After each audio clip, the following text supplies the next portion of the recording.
Hampir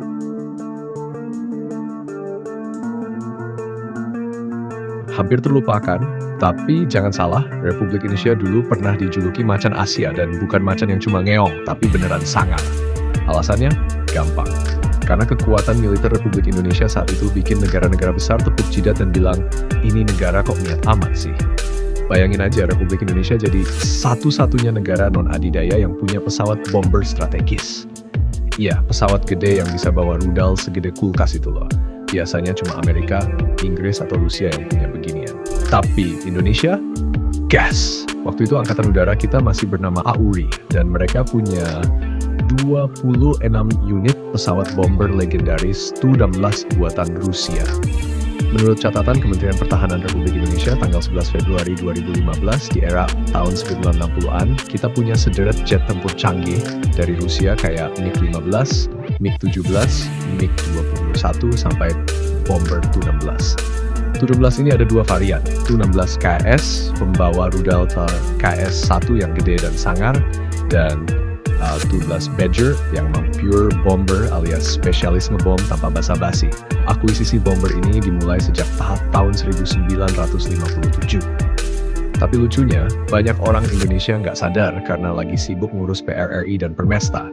Kayak negara lagi ribut sama drama keluarga sendiri. Malah nyicil beli pesawat perang. Waktu itu, Mbak RJ Salatun nemu info soal Tu-16 dari majalah penerbangan asing. Terus dia lapor ke Kasau Suryadharma sambil bilang kurang lebih begini. Dengan Tu-11, awak kita bisa sarapan dulu bom-boman ke sasaran jauh, terus pulang sebelum makan siang. Anti ribet. Cocok banget buat generasi fast food. Akhirnya pesawat pertama mendarat di Kemayoran pada 1 Juli 1961. Indonesia pun resmi jadi negara keempat di dunia yang mengoperasikan bomber strategis setelah Amerika, Inggris, dan Rusia. Mantap bukan? Tapi seperti cinta pertama, perjalanan Tu-16 di Indonesia juga penuh drama. Salah satunya kejadian nyaris celaka di awal tahun 1964. Tepatnya 4 Januari, satu unit Tu-16 KS yang dipiloti Mayor Penerbang Suyitno ditemani Letnan 2 penerbang Salter Hatch dan kru lengkap dari navigator sampai penembak udara sedang siap-siap untuk take off dari Lanut Viswajudi. Semua udah dicek, mesin oke, rudal nempel di sayap kiri kanan, pilot semangat, awak juga udah nyicil doa. Tapi tiba-tiba pas pesawat melaju kencang buat tinggal landas, mesin kanan ngambek. Mayor Suyitno tetap kalem. Dengan refleks secepat finalis MasterChef, dia aktifkan parasut rem darurat. Gak main-main karena saat itu pesawat bawa 2 rudal aktif, 1 di masing-masing sayap. Bayangin kalau meledak, bisa jadi nasi goreng seeskadron. Pesawat akhirnya keluar landasan, tapi cuma bagian roda depannya doang. Gak meledak, gak rusak berat. Dan karena keputusan sigap itu, kru pesawat langsung angkat Mayor Suyitno kayak juara Piala Dunia. Heroik, dramatis, dan untung gak viral, soalnya belum ada TikTok.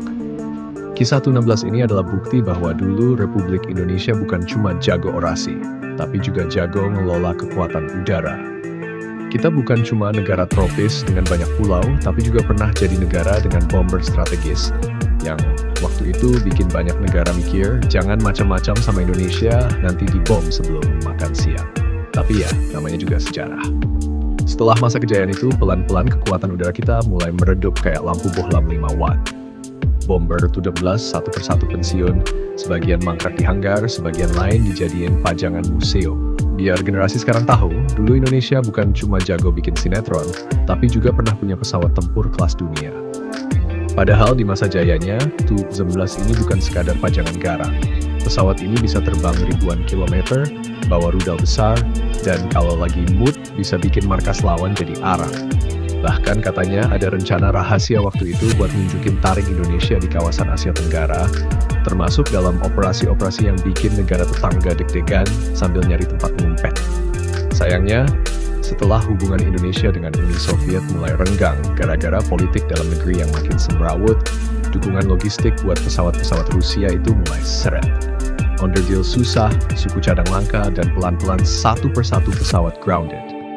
AURI pun mulai berbenah, dan nama resmi berubah jadi TNI AU, alias Tentara Nasional Indonesia Angkatan Udara. Fokus bergeser dari proyek-proyek strategis ke pemulihan kondisi nasional pasca berbagai konflik dalam negeri.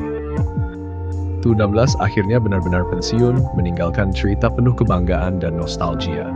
Masa di mana Republik Indonesia bisa ngomong keras di langit, bukan cuma di podium. Sekarang, setelah puluhan tahun berlalu, semangat itu pelan-pelan mulai bangkit lagi.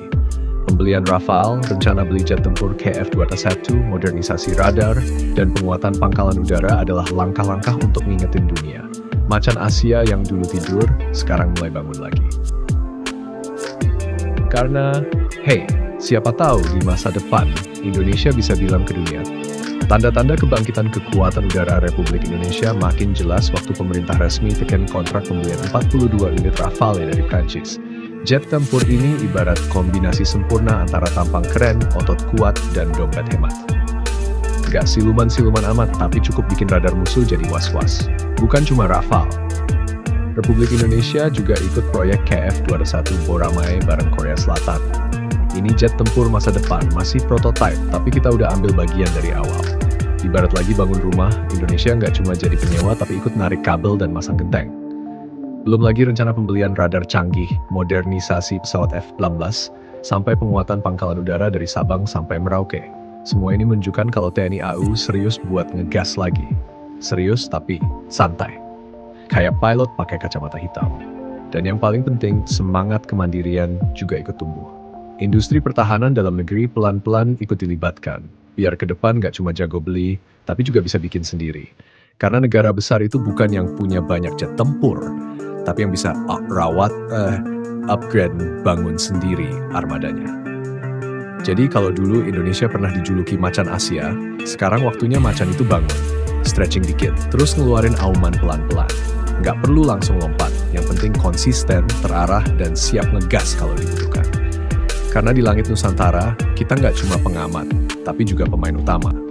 Dan siapa tahu suatu hari nanti, anak-anak sekolah bakal belajar sejarah dan bilang, wih dulu Indonesia punya bomber Tu-11, sekarang punya jet siluman buatan sendiri. Semuanya butuh waktu. Tapi hey, dari yang dulu bisa, kenapa sekarang nggak bisa? Yang penting, jangan lupa isi BBM dan cek radar dulu sebelum take off.